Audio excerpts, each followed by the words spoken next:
Hello दोस्तों, कैसे हो सभी। और मैं उम्मीद करता हूं कि आप सभी अच्छे होंगे साथियों। ठीक है, तो चलिए दोस्तों शुरू करते हैं। आज है 29 अक्टूबर और 29 अक्टूबर के आपके जितने भी करंट अफेयर के क्वेश्चन है वो सारे के सारे हम डिस्कस करेंगे। इससे पहले आज की जितनी भी महत्वपूर्ण घटनाएं घटित हुई थी इतिहास में वो सब हम जानने वाले हैं। तो भाई आज 29 अक्टूबर के दिन पाकिस्तान में कट्टरपंथी कबायलियों ने पाक अधिकृत कश्मीर में चिलास कस्बे की हवाई पट्टी, जेल और पेट्रोल पंपों पर कब्जा किया था। आज ही के दिन 2004 में त्रिनिदाद एवं टोबैगो के राष्ट्रपति मैक्सवेल रिचर्ड्स ने नई दिल्ली में भारतीय राष्ट्रपति एपीजे अब्दुल कलाम के साथ वार्ता करी थी। और 2005 में ऑयल फॉर फूड प्रोग्राम विषयक बोलकर रिपोर्ट में भारत के विदेश मंत्री नटवर सिंह पर उंगली उठाई गई थी। और दिल्ली में दीपावली के 2 दिन पहले व्यस्त इलाकों में सिलसिलेवार बम धमाकों में 62 लोगों की मौत हुई। और 2008 में क्या हुआ था आज के दिन की असम में हुए बम विस्फोट में 69 लोग मारे गए थे और 350 लोग घायल हुए थे। 2012 में हुआ था कि अमेरिका के पूर्वी तट पर सैंडी तूफान के कारण 286 लोगों की मौत हो गई थी। 2015 में क्या हुआ था कि चीन ने एक बच्चे की नीति को खत्म करने की घोषणा करी थी। तो ये सारी चीजें आज ही से रिलेटेड है जो आपकी एग्जाम में पूछी जाती है। ठीक है, ये तो हो गया आपका यूपीएससी लेवल। ओके, अब हम चलते हैं हमारे आरपीएससी, पुलिस, पटवार, रेलवे, इन सब के लिए। ठीक है, तो आज का पहला क्वेश्चन यह है साथियों कि निम्नलिखित में से किस अकादमी ने वैज्ञानिक डॉक्टर सतीश मिश्रा को डॉक्टर तुलसीदास अवार्ड्स 2020 से सम्मानित करने की घोषणा करी है। तो मेरे दोस्तों मैं आपको बताना चाहूंगा इस क्वेश्चन का आंसर क्या हो जाएगा, राष्ट्रीय आयुर्विज्ञान अकादमी पुरस्कार हो जाएगा साथियों, ये आपको याद रखना है। इसी के साथ मैं बताना चाहूंगा आपका राष्ट्रीय आयुर्विज्ञान अकादमी कि आपकी ओरेसन एंड अवार्ड्स कमेटी ने हाल ही में आपका CSIR है ना और CDRI और लखनऊ के वैज्ञानिक डॉक्टर सतीश मिश्रा को मलेरिया परजीवियों के जीवन चक्र की जटिल प्रक्रिया को समझने के लिए किए गए उनके शोध के लिए डॉक्टर तुलसीदास चूग अवार्ड 2020 से सम्मानित करने की घोषणा की गई है। तो यह क्वेश्चन बहुत ही इंपॉर्टेंट है और उम्मीद करूंगा आपको याद हुआ होगा। अगला क्वेश्चन, इनमें से किस मंत्रालय के द्वारा शुरू की गई टेलीमेडिसिन सेवा ई संजीवनी के तहत 6 लाख टेली परामर्श सेवाएं देने का कार्य पूरा कर लिया गया है। साथियों इस क्वेश्चन का आंसर क्या हो जाएगा, स्वास्थ्य और परिवार कल्याण मंत्रालय। देखिएगा, मैं आपको बताना चाहूंगा स्वास्थ्य और परिवार कल्याण मंत्रालय के शुरू किए गई टेलीमेडिसिन ई संजीवनी सेवा के तहत 6 लाख टेलीमर्स परामर्श सेवाएं देने का कार्य पूरा कर लिया गया है और मंत्रालय के मुताबिक आखिरी 1 लाख है ना टेली परामर्श सेवाएं देने का काम 15 दिन में पूरा किया जाएगा। और इस उपलब्धि को डिजिटल इंडिया पहल को बढ़ावा देने की दिशा में एक बड़ा कदम माना जा रहा है। तो यह आपको याद रखना है, पूछा जाता है। और इसी के साथ खेल मंत्रालय किसके पास है, तो आप बोलोगे रमेश पोखरियाल सॉरी किरण रिजिजू के पास है। और इसी के साथ यहाँ पे महिला मंत्रालय तो वो आपकी किसके पास है, स्मृति ईरानी के पास है। तो ये भी आपको याद रखना है, पूछा जाता है। और आप सभी ने बताया। अगला क्वेश्चन आपके सामने है साथियों कि केंद्रीय शिक्षा मंत्री श्री रमेश पोखरियाल निशंक ने हाल ही में किस राज्य में राष्ट्रीय प्रौद्योगिकी संस्थान के फेज फर्स्ट भवनों का उद्घाटन किया है। साथियों मैं आपको बताना चाहूंगा इस क्वेश्चन का आंसर आंध्र प्रदेश हो जाएगा। आंध्र प्रदेश के सीएम है आपके कौन, रेड्डी साहब है। और भाई एक चीज और, आंध्र प्रदेश का लिंगानुपात 993 है साथियों। बिहार का लिंगानुपात 918 है। सीएम तो अभी पता नहीं क्योंकि इलेक्शन चल रहे हैं, लेकिन फागू चौहान यहाँ की गवर्नर है साथियों। इसी के साथ महाराष्ट्र की मैं बात करूं तो लिंगानुपात 929, महाराष्ट्र के सीएम आपके उद्धव ठाकरे, गवर्नर भगत सिंह कोश्यारी। गुजरात का लिंगानुपात 919, गुजरात के सीएम आपके विजय रूपाणी और गुजरात का जो गवर्नर है वो आचार्य देवव्रत है साथियों। तो ये भी आपको याद रखना है, पूछा जाता है। ओके, अगला क्वेश्चन आपके सामने ये है साथियों, ये आपने बता दिया, बहुत ही बेहतरीन परफॉर्मेंस। अब क्वेश्चन ये है मेरे प्यारे मित्रों कि हाल ही में किसने वीडियो कॉन्फ्रेंसिंग के माध्यम से सतर्कता और भ्रष्टाचार निरोधक राष्ट्रीय सम्मेलन का उद्घाटन करा है।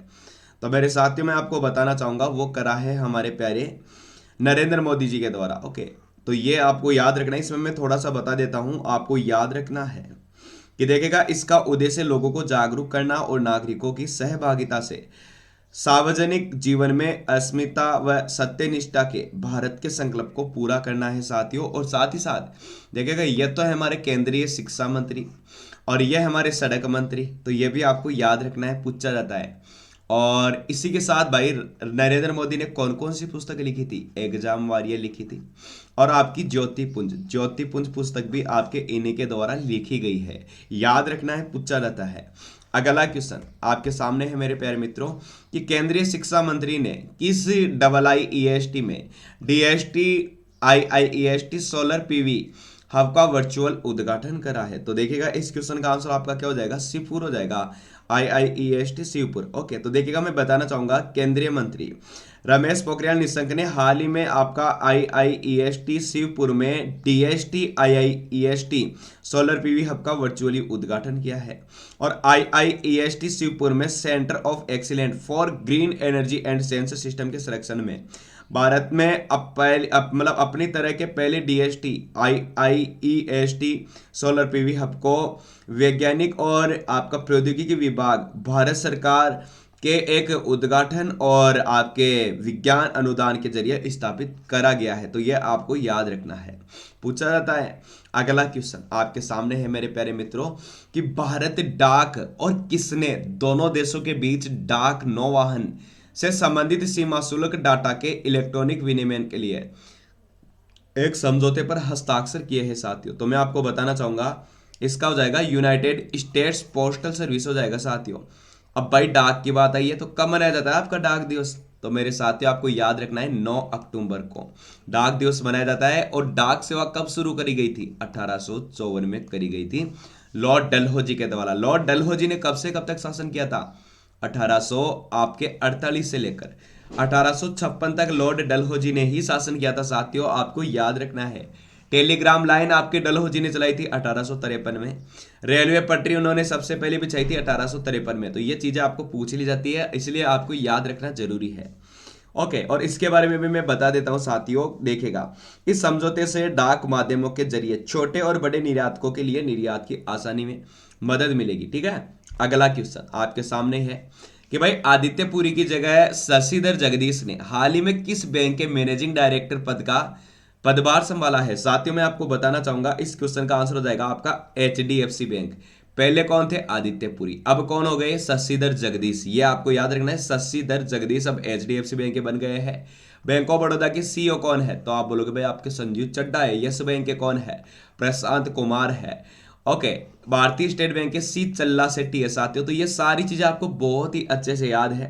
और इसका भी बताएं, मैं आपको बताना चाहूंगा, देखिएगा 1995 में बैंक का मार्केट कैप 440 करोड़ रुपए था साथियों, और आज 2020 में बढ़कर 6.63 लाख करोड़ रुपए हो गया है। इस बैंक की स्थापना कब हुई थी, 1994 में हुई थी HDFC बैंक की स्थापना। तो ये भी आपको याद रखना आवश्यक है। अगला क्वेश्चन आपके सामने है मेरे प्यारे मित्रों कि 29 अक्टूबर को विश्व भर में कौन सा दिवस मनाया जाता है, तो विश्व स्ट्रोक दिवस मनाया जाता है। मैं आपको बताना चाहूंगा, देखिएगा मेरे साथियों कि 29 अक्टूबर विश्व भर में वर्ल्ड स्ट्रोक डे मनाया जाता है, जिसका उद्देश्य लोगों में स्ट्रोक के प्रति जागरूकता करना है। दुनिया भर में कोरोनरी धमनी रोग के बाद मृत्यु के दूसरा आम कारण है ब्रेन स्ट्रोक, इसलिए देखिएगा ये स्ट्रोक दिवस मनाया जाता है। आई थिंक आपको याद हुआ होगा, समझ में आया होगा। इसी के साथ अब हम बढ़ते हैं अगले क्वेश्चन की तरफ। इस क्वेश्चन का सभी ने आंसर करा। अब क्वेश्चन क्या है साथियों कि रामनाथ कोविंद ने किस यूनिवर्सिटी के वाइस चांसलर प्रोफेसर योगेश त्यागी को पद के दुरुपयोग करने के आरोप की वजह से सस्पेंड कर दिया है साथियों। तो मैं बताना चाहूंगा आपकी दिल्ली यूनिवर्सिटी। साथियों आपको तो पता ही है कि राष्ट्रपति रामनाथ कोविंद ने हाल ही में दिल्ली यूनिवर्सिटी के वाइस चांसलर प्रोफेसर योगेश त्यागी को पद के दुरुपयोग करने और भ्रष्टाचार के आरोप की वजह से तत्काल प्रभाव से सस्पेंड कर दिया है। और प्रोफेसर योगेश त्यागी 10 मार्च 2016 को DU के वाइस आपके मतलब चांसलर नियुक्त किए गए थे। उनका कार्यकाल अगले वर्ष 15 मार्च को खत्म होता, लेकिन वो पहले ही भाई भ्रष्टाचार कर आके हट गए। अब वो तो क्या जाने, हम हट गए तो हट गए। अगला क्वेश्चन आपके सामने है कि भाई आपको बताना है कि भारत और किस देश के बीच 2+2 मंत्री स्तरीय वार्ता के तीसरे दौर में भी इसी समझौते पर हस्ताक्षर हुए हैं। तो साथियों में बताना चाहूंगा, इस क्वेश्चन का आंसर संयुक्त राज्य अमेरिका हो जाएगा। ओके, और भाई एक चीज और, ऑस्ट्रेलिया की राजधानी आपकी क्या है, कैनबरा है। और जापान की टोक्यो, टोक्यो से अराकावा नदी बहती है। और संयुक्त राज्य अमेरिका के वाशिंगटन डीसी, देखिएगा ऑस्ट्रेलिया से कौन सी नदी बहती है, मो डार्लिंग, जिसकी लंबाई 3720 है। अफ्रीका की सबसे बड़ी नदी नील नदी, जिसकी लंबाई आपकी 6450 किलोमीटर है। और यूएसए की सबसे बड़ी नदी मिसिसिपी नदी, जिसकी लंबाई आपकी 5971 किलोमीटर है। जापान की सबसे बड़ी नदी आपकी, सॉरी, जापान में तो अराकावा नदी बहती है, टोक्यो शहर से, इतना आपको याद रख लेना है, ठीक है। और जापान ऑस्ट्रेलिया के साथ कौन सा संयुक्त सैन्य अभ्यास हुआ था, यूएस इंडेक्स संयुक्त सैन्य अभ्यास ऑस्ट्रेलिया के साथ हुआ था। ओके, यूनाइटेड स्टेट के साथ आपका रेड फ्लैग, वज्र प्रहार, ओके, मालाबार और टाइगर ट्रम्प, इसी के साथ में पूछू भाई जापान के साथ आपका एक तो अभी हुआ था जिम्बेक्स हुआ था। जिम्बेक्स के अलावा आपका कौन सा हुआ है भाई, एक तो याद रखना है धर्म गार्जियन, सैन्य मैत्री, मालाबार, ये आपका जापान के साथ हुआ है। आई होप आपको चीज़ें काफ़ी पसंद आई होगी। तो थैंक यू सो मच साथियों, जय हिंद जय भारत, टेक केयर। अब मिलेंगे अगले वीडियो में, तब तक के लिए थैंक यू।